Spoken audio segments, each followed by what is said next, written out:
नमस्कार, हमारे सारे व्यूअर्स का स्वागत है हमारे शो में जिसका नाम है वास्तुशास्त्र विद मयंक रावल। मैं आपकी होस्ट मेधा अंताणी और आप ही के साथ स्वागत करना चाहूँगी स्टूडियो में उपस्थित मयंक जी का भी। मयंक जी, आपका भी स्वागत है। नमस्कार। जैसे कि मयंक जी ने सबसे पहले एपिसोड में बताया कि हमारे जीवन में 5 तत्वों का बहुत ही बड़ा प्रभाव है जो कि हमारे पूरी शरीर को बनाता है, हमारे पूरे जीवन को भी बनाता है। ये कौन से 5 तत्व है, इनका वास्तुशास्त्र से कैसे लेना देना है, किस तरह से वास्तुशास्त्र और ये पांचों एलिमेंट्स मिलके हमारे जीवन को बनाते हैं, आइए जानते हैं मयंक जी से। तो जैसे मयंक जी, मैंने दर्शकों को बता ही दिया है, आपने पहले एपिसोड में भी कहा था कि 5 एलिमेंट्स आर देयर कि जो हमारे वास्तुशास्त्र और इसके आधार से हमारे जीवन पे भी असर करता है। तो आप बताएंगे ये कैसे? मैंने पहले एपिसोड में जो बताया था कि जो 5 एलिमेंट्स हैं जी, वो पूरे यूनिवर्स को अफेक्ट करते हैं, वो उसी से बना हुआ है जी, वही हमारे घर को भी कंट्रोल करते हैं। यानी अब अपना जो घर है उसमें 5 एलिमेंट्स है, अपने बॉडी में 5 एलिमेंट्स हैं। यानी जो चीज़ से हमारा बॉडी बना हुआ है उसमें 5 तत्व है। वो तत्व जो है, पहला तत्व है भूमि तत्व, फिर जल तत्व, फिर वायु तत्व, अग्नि तत्व और अवकाश तत्व।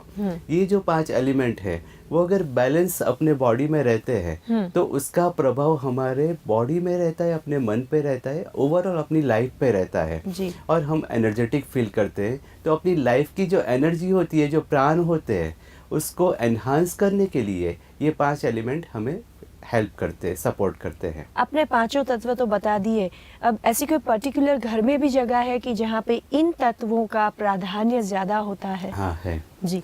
भूमि तत्व हम अगर देखते हैं तो नैऋत्य जो कोना है वो भूमि तत्व को रिप्रेजेंट करता है। वायु, नाम ही वायु है तो वायु कोना है वो वायु तत्व को रिप्रेजेंट करता है। ईशान में जल तत्व होता है और अग्नि, आग्नेय जो कोना होता है वो अग्नि तत्व को रिप्रेजेंट करता है। और सेंटर ऑफ द हाउस यानी ब्रह्म जो है वो अवकाश को रिप्रेजेंट करता है। तो ये जो तत्व है ये इन जगहों को रिप्रेजेंट करते हैं। तो जब हम अपना घर बनाते हैं तो ये ध्यान में रखना बहुत ही ज़रूरी है कि ये एलिमेंट्स जो है वो उस जगह पे ज़्यादा स्ट्रांगली अफेक्ट करते हैं घर को।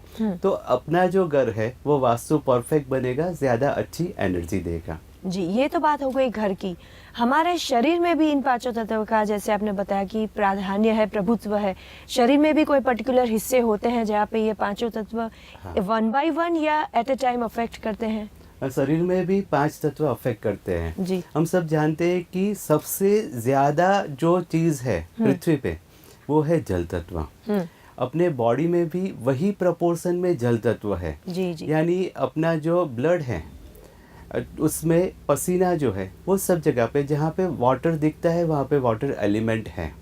और वाटर एलिमेंट जिनका अच्छा होता है वो आदमी ज़्यादा कॉन्फिडेंस वाले होते हैं, वो ज़्यादा क्रिएटिव होते हैं। लेकिन अगर वाटर एलिमेंट जिनका कम होता है वो सस्पिशियस माइंड वाले हो जाते हैं, वो थोड़े आलसी हो जाते हैं, उनको काम करने की जो इच्छा है कम हो जाती है।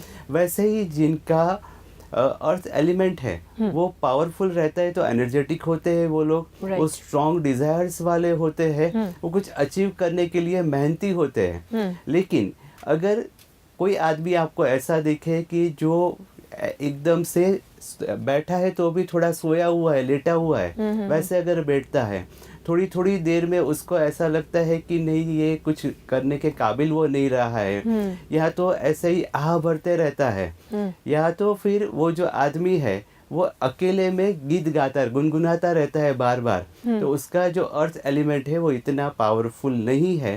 तो उसको एनहांस करना ज़रूरी रहता है। जिसका फायर एलिमेंट स्ट्रांग रहता है उसकी स्किन पे ग्लो आ जाता है। लेकिन फायर एलिमेंट जिनका स्ट्रांग रहता है वो थोड़े ओवर कॉन्फिडेंट भी होते हैं, थोड़ा उसमें ईगो भी ज़्यादा रहता है, एम्बिशियस भी होते हैं। अगर फायर एलिमेंट कम है तो ओवर एम्बिशियस हो जाते हैं, वो अपने आप को समझने में कई बार गलतियां कर देते हैं, इसलिए उनकी जो रिलेशनशिप है वो इतनी स्ट्रांग नहीं रहती है। वो थोड़े लोगों का जो बिहेवियर है उसको अलग से देखने वाले हो जाते हैं, तो लोगों में फेथ कम रखते हैं जी। तो इस तरीके से एलिमेंट्स की अच्छी साइड भी है, और अगर एलिमेंट आप में स्ट्रांग नहीं है तो आपका जो बिहेवियर है उसको वो अफेक्ट करता है। तो तो इसका मतलब ये हुआ कि जब आप वास्तुशास्त्र देखते हैं या किसी का वास्तु देखने जाते हैं तो दोनों को मिला के देखना पड़ता होगा कि जो पर्टिकुलर व्यक्ति है या घर का मुखिया है, जिसके नाम पे घर है या हेड ऑफ द फैमिली है, उनका कौन सा तत्व प्राधान्य में है और उनके घर के कोने में भी कौन सा तत्व सही जगह पे है या नहीं। आदमी जहाँ पे रहता है उसकी एनर्जी वो साथ में लेता है जी। घर के एक एक पर्सन को अगर इंडिविजुअल हम रेमेडी देंगे जी। उससे अच्छा है कि पूरा जो घर है जी जी। उसको वास्तु परफेक्ट बना दे, जिसको जहाँ पे रहना मुनासिब है उसको वहाँ पे रखे, उसके अप्रोप्रिएट एनर्जी जनरेट करे, तो उसका बेनिफिट हमें ज़्यादा मिलेगा। क्योंकि हर एक के लिए अलग अलग रूल्स हम बनाएंगे तो वो थक जाएंगे। और जो आदमी की जो पोजीशन है घर में उसको रिस्पेक्ट देना भी ज़रूरी है कि सबकी एनर्जी एक साथ में बहुत ज़्यादा हो जाएगी, कॉन्फ्लिक्ट्स हो जाएंगे। दूसरा, सारे लोग अगर एम्बिशियस हो जाते हैं तो घर का जो ट्यूनिंग है, बैलेंस है, वो चला जाएगा। लेकिन एक ईज के साथ अगर वो सारे लोग रहते हैं तो ज़्यादा अच्छा है। मैं ये नहीं कहना चाहता हूँ कि वो सक्सेसफुल ना हो, सारे लोग सक्सेसफुल होते हैं, लेकिन घर का जो मुखिया है, मेन पर्सन है, उसका एज अ मुखिया रिस्पेक्ट होना भी ज़रूरी है। कि छोटा बच्चा है वो भी बोले कि नहीं सब मेरी ही सुने और सबको डोमिनेट करे, वैसी एनर्जी भी घर के लिए ठीक नहीं है। ये तो आपने बड़ी अच्छी बात कही कि पूरे घर को ही क्यों एलिमेंट्स का जहाँ जहाँ पे इफेक्ट है उसको बढ़ाया जाए। तो ऐसा हो सकता है कि चलो कहीं पे अग्नि तत्व है, फायर एलिमेंट है, उसको ज़्यादा बढ़ाने के लिए उस जगह पे पर्टिकुलर कोने में आपने कैंडल रख दिया, या फिर ईशान जो है कोना जैसे आप बताते हैं वहाँ पे जल से भरा कोई पात्र रख दिया जिससे उसकी एनर्जी बढ़े। ऐसा भी हो सकता है क्या? बहुत अच्छा सवाल है आपका जी। कि ईशान में अगर पानी भर देते तो आप रहेंगे कहाँ? ईशान में जल तत्व है, वैसे ही जो साउथ ईस्ट है वहाँ पे अग्नि तत्व है, यानी वहाँ कैंडल रख देंगे तो अच्छा होगा। वो कैसे हो सकता है? कैंडल वो फायर को रिप्रेजेंट ही नहीं करती है। कैंडल के अंदर वो पोटेंशियल एनर्जी है, उसको जलाते हैं तो फायर आता है, लेकिन कैंडल ही फायर है ऐसा प्रूव करना मुश्किल है। तो फायर का जो कैरेक्टर है उसको समझना ज़रूरी है, जल का जो कैरेक्टर है उसको समझना ज़रूरी है।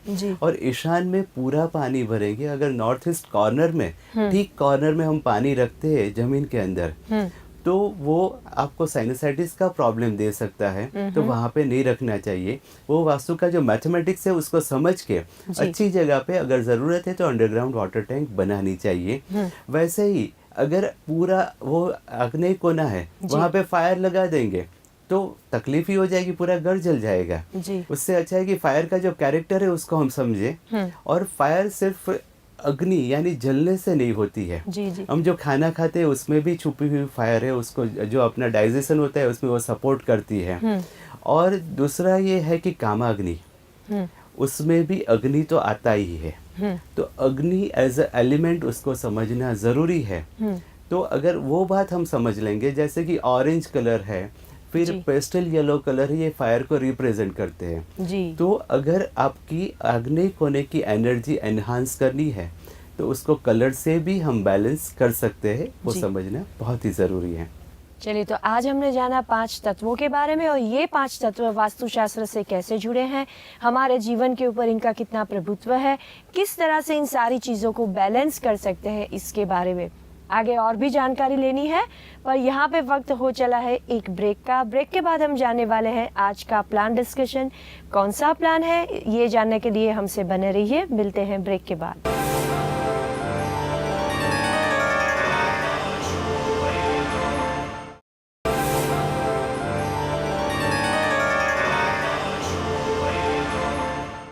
ब्रेक के बाद हमारे सभी दर्शकों का हार्दिक स्वागत है। दर्शकों, जैसे मैंने बताया कि आज हम डिस्कस करने वाले हैं एक प्लान। तो ये प्लान हमें भेजा है मिस्टर मैथ्यूज़ ने ऑस्ट्रेलिया से। तो मयंक जी, ये तो बड़ा अनूठा प्लान है। मिस्टर मैथ्यूज़ ऑस्ट्रेलिया के ही निवासी हैं और ये आपसे कुछ जानना चाहते हैं, तो आप उनको सजेशन दें कि इनके प्लान में क्या क्या त्रुटियां हैं, क्या क्या अच्छी बातें हैं। इनका जो प्लान है ऑफिस का प्लान है, तो बिजनेस प्रीमाइसेस है, तो रेगुलर हमारे यहाँ जो प्लान आते हैं उससे डिफरेंट है। लेकिन अच्छी बात है कि इतनी दूर बैठे हुए भी उनको वास्तु में कुछ क्वेरीज है, कुछ पेज, ये भी भारतीय न होते हुए भी हमारे ये जो वास्तुशास्त्र, ये कहना तो मुश्किल है कि वो भारतीय है या नहीं, क्योंकि सिर्फ नाम से हम नहीं जान सकते हैं, लेकिन उनका इंटरेस्ट है वो हम समझ सकते हैं। तो इनका जो प्लान है उसमें उनकी एंट्री साउथ ईस्ट में साउथ से है। और प्रोजेक्शन बाहर निकला हुआ है। तो इस टाइप की जो एंट्री होती है उसमें सबसे बड़ा प्रॉब्लम मुझे ये दिखता है कि ये एक तो फीमेल डोमिनेटिंग वास्तु है और यहाँ पे जो भी फीमेल काम करेगी उसको तकलीफ होगी।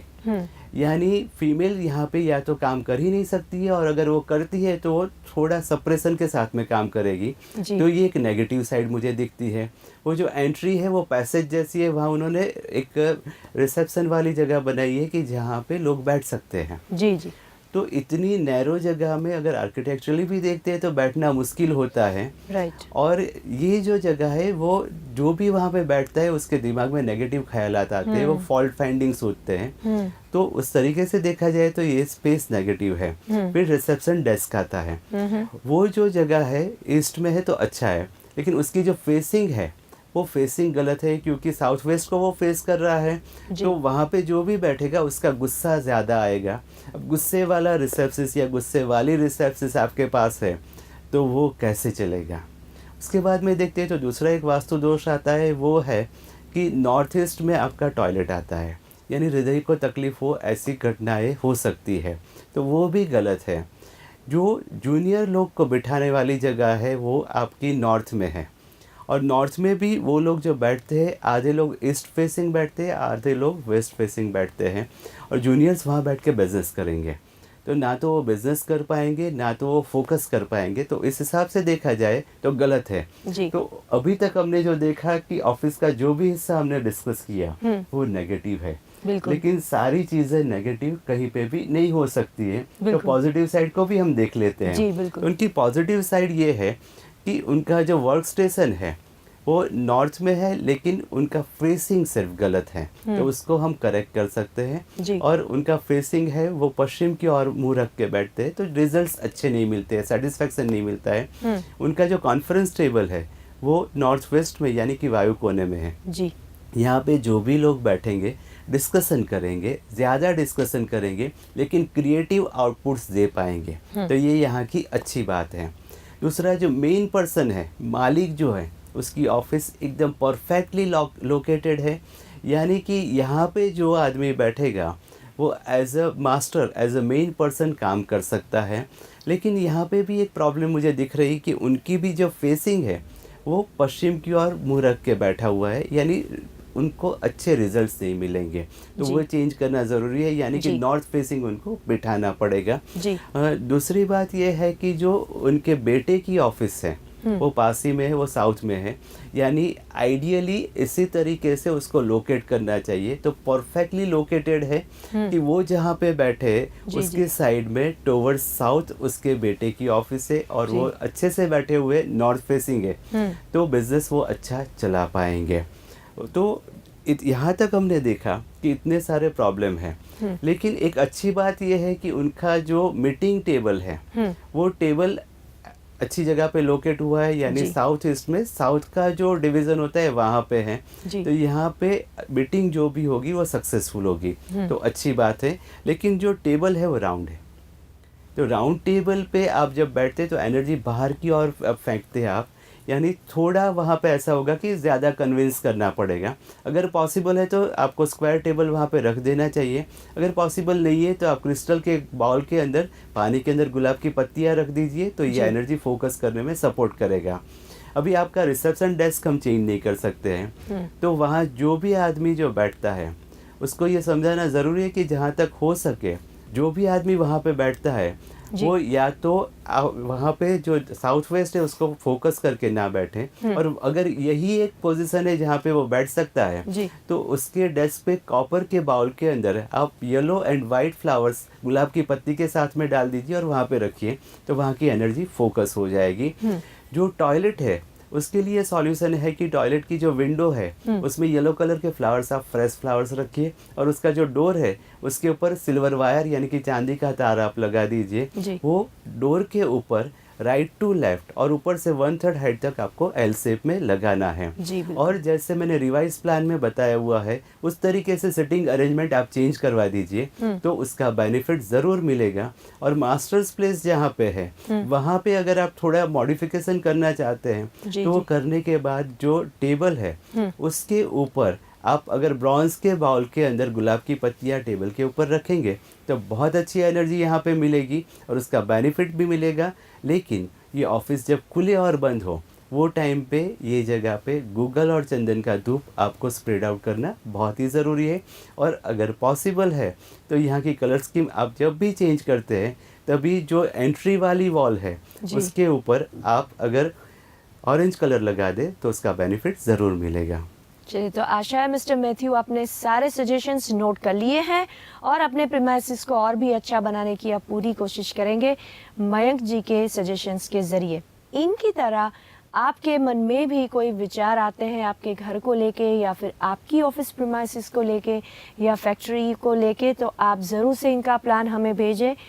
हम तक पहुंचने का ज़रिया, हमारा कॉन्टैक्ट डिटेल्स आपको हम कार्यक्रम के अंत में दिखाते ही हैं।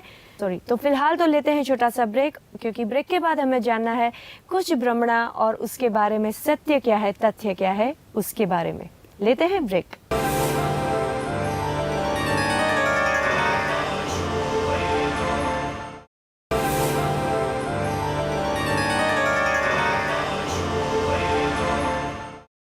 ब्रेक के बाद हमारे सभी दर्शकों का हार्दिक स्वागत। आपको इंतजार है कि आज कौन से व्यूअर ने कौन सी भ्रमणा या कौन सी क्वेरी हमारे पास रखी है, पर आपकी क्वेरी सॉल्व करेंगे। पहले मेरे मन में भी बहुत सारे सवाल है, मैं जरा पूछ लूं। मैंग जी, आज मेरी बारी ले लीजिए। जरूर। मुझे एक सवाल आ रहा है कि एस्ट्रोलॉजी भी एक प्रकार का साइंस माना जाता है या विद्या मानी जाती है, तो क्या वास्तुशास्त्र एस्ट्रोलॉजी का ही हिस्सा है या दोनों साथ में चलते हैं? किस प्रकार से ये दोनों का संबंध है? बहुत अच्छा सवाल है आपका। नॉर्मली हम एक चीज़ को दूसरे से जोड़ के ये बताना चाहते हैं कि ये हमारे सबऑर्डिनेट हैं। वास्तु वाले बोलते हैं कि एस्ट्रोलॉजी हमारे अंडर में आ गया, एस्ट्रोलॉजी वाले बोलते हैं कि वास्तु हमारे अंडर में आ गया। लड़ते क्यों हैं हम लोग? ये समझना ज़रूरी है कि वास्तु में सिर्फ अर्थ यानी पृथ्वी की बात कही है। पृथ्वी के ऊपर जो भी होता है उसकी जो एनर्जी है वो आपको अफेक्ट करती है। और जो 9 प्लैनेट्स की बात जो कही गई है वो पृथ्वी के बाहर है, पृथ्वी के अंदर नहीं है। और 9 प्लैनेट्स में एक भी प्लैनेट का नाम पृथ्वी नहीं है। तो एस्ट्रोलॉजी में जो 9 प्लैनेट्स हैं वो एस्ट्रोलॉजी के हैं और पृथ्वी जो है वो वास्तु का हिस्सा है। ये समझना बहुत ही ज़रूरी है। और दूसरी सबसे अहम बात यह है कि दोनों सेपरेट साइंस से दोनों अच्छे से वर्क करते हैं, क्योंकि जो भी शास्त्र हमारे भारत में लिखे गए हैं उसका कोई साइंटिफिक आधार है। और मैंने ये देखा हुआ है कि एस्ट्रोलॉजी में अगर अच्छा नॉलेज हो तो उनके प्रेडिक्शंस बहुत सही जाते हैं। तो अगर आपका साइंस इतना अच्छा है तो दूसरी जगह पे आप क्यों उसको ग्रैब करना चाहते हैं? क्योंकि दोनों एक दूसरे से कहीं ना कहीं मिलते होंगे। जैसे आयुर्वेद है उसका वास्तु के साथ कहीं ना कहीं मेल मिलाप है, लेकिन दोनों की सेपरेट आइडेंटिटी है, वो समझना बहुत ही ज़रूरी है। तो इसका मतलब ये हुआ कि किसी व्यक्ति की कोई पर्टिकुलर राशि है उसके हिसाब से भी उनके घर का वास्तु बन सकता है। जैसे कि किसी के हॉरोस्कोप है उसके हिसाब से भी वास्तु चेंज होता है क्या? एक सिंपल एग्जांपल देता हूँ कि मान लो मेरी जो राशि है उसके मुताबिक मैंने अपना घर का दरवाज़ा बना दिया जी। अभी मैं नहीं रहा या तो मैंने अपना घर बेच दिया। अब मेरा जो बेटा है उसकी राशि मेरे जैसी तो होगी नहीं, या तो मैंने जिसको घर बेचा है उसकी राशि भी मेरी नहीं है, तो उसको पूरा घर मॉडिफाई करना पड़ेगा। एंट्री यहाँ से उठा के वहाँ ले जानी पड़ेगी, बेडरूम यहाँ से उठा के वहाँ ले जाना पड़ेगा। तो जो स्टैंडर्ड प्रिंसिपल से वो तो काम ही नहीं करेंगे। और वो दरवाज़ा हटाने की अगर ज़रूरत नहीं है तो मेरी ही राशि वाला मेरा बेटा होना चाहिए, जो हो नहीं सकता। या तो मैं किसी को घर बेचना चाहता हूँ तो मुझे ढूंढना पड़ेगा कि मेरी राशि वाला ही मुझे चाहिए, तो बहुत डिफिकल्ट हो जाएगा ये तो। जी जी। यानी जैसे मैंने अभी बताया कि जो चीज़ जैसे मिलती है वैसे लेनी चाहिए। तो वास्तु में ये बात है कि भाई एस्ट्रोलॉजी जो है उसको आप समझिए, लेकिन उसका इम्प्लीमेंटेशन हम हर जगह करने जाएंगे तो काफ़ी कन्फ्यूज़न क्रिएट हो जाएगा और एक साइंस से हमारा विश्वास चला जाएगा। तो हर साइंस को अगर उसका जो आधार है उसके साथ में हम देखेंगे तो हमारे भारतीय साइंस के ऊपर हमारा रिस्पेक्ट बढ़ेगा।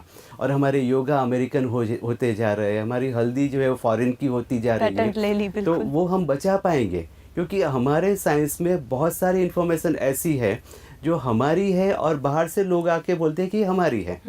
आर्यभट्टा ने जीरो इन्वेंट किया, हमने पेटेंट नहीं किया। अगर करवा लेते तो हिंदुस्तान में किसी को कमाने की ज़रूरत ही नहीं रहती जी। लेकिन ये सारी बातें हम अपने ऊपर रिस्पेक्ट बढ़ाने की बजाय अंदर अंदर लड़ते रहते हैं। जी जी। तो अगर अपना रिस्पेक्ट हमें बढ़ाना है तो अपने आप को समझना बहुत ही ज़रूरी है। जी, बहुत ही पते की बात की आपने कि ये जो हमारा कल्चर है, हमारी धरोहर है, इस पे हम रिस्पेक्ट करें और अपने ऊपर रिस्पेक्ट बढ़ाना है तो ये सारी बातें भी जानना बहुत ही ज़रूरी है। मयंक जी, अब लेते हैं हमारे दर्शकगण में से भी एक हाँ जी। सवाल आया है उनको। ये सवाल भेजा है सूरत से धार्मिक जी ने।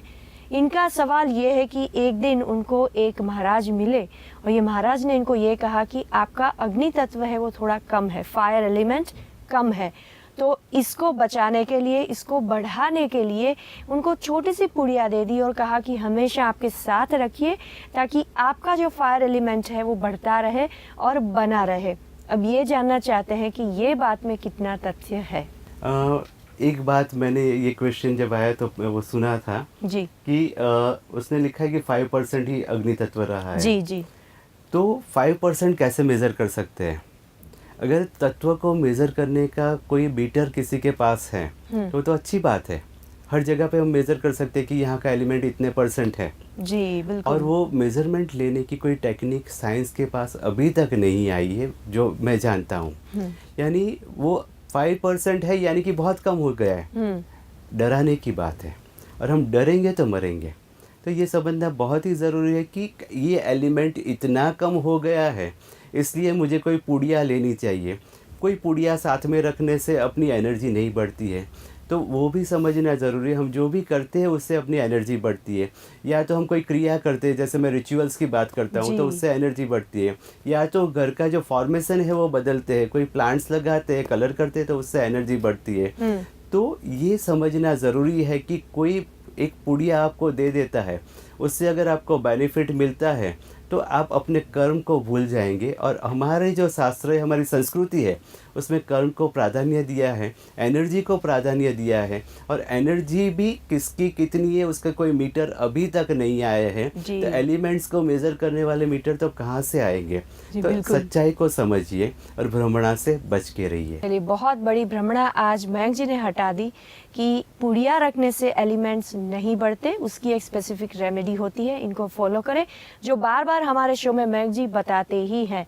यदि इनकी तरह आपके मन में भी कोई सवाल उमड़ रहे हैं या फिर कोई क्यूरियोसिटी है या कोई मिथ है जो आप जानना चाहते हैं कि कितना सच है कितना झूठ, ज़रूर हमसे बने रहिए। हमें आप कांटेक्ट कर सकते हैं, डिटेल्स भी हम देंगे। पर अब समय हो चला है किसका? जी हाँ, वास्तु टिप का।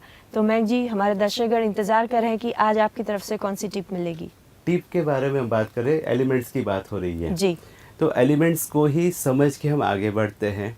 पहली टिप तो ये है कि जल तत्व, हमारे बॉडी में पानी बहुत है तो पानी आप ज़्यादा पीजिए, वो एक पहली टिप है। और दूसरी जो टिप है वो ये है कि अंधश्रद्धा से बच के रहिए, क्योंकि जब तक आप सच्चाई को नहीं समझेंगे तब तक आपको प्रॉब्लम कोई ना कोई आते रहेंगे। लेकिन ये जो टिप है उसके बाद में एक मेन टिप मैं आपको देना चाहता हूँ, और वो ये है कि जितने भी ग्रीन लीफी प्लांट्स हैं उसमें पॉजिटिव एनर्जी रहती है।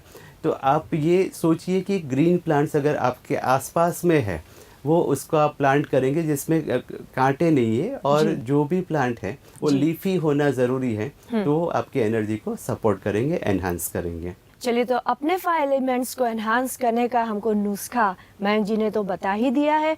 बहुत सारी बातें हमने आज जानी, बहुत सारी भ्रमणाओं का आज खंडन हुआ।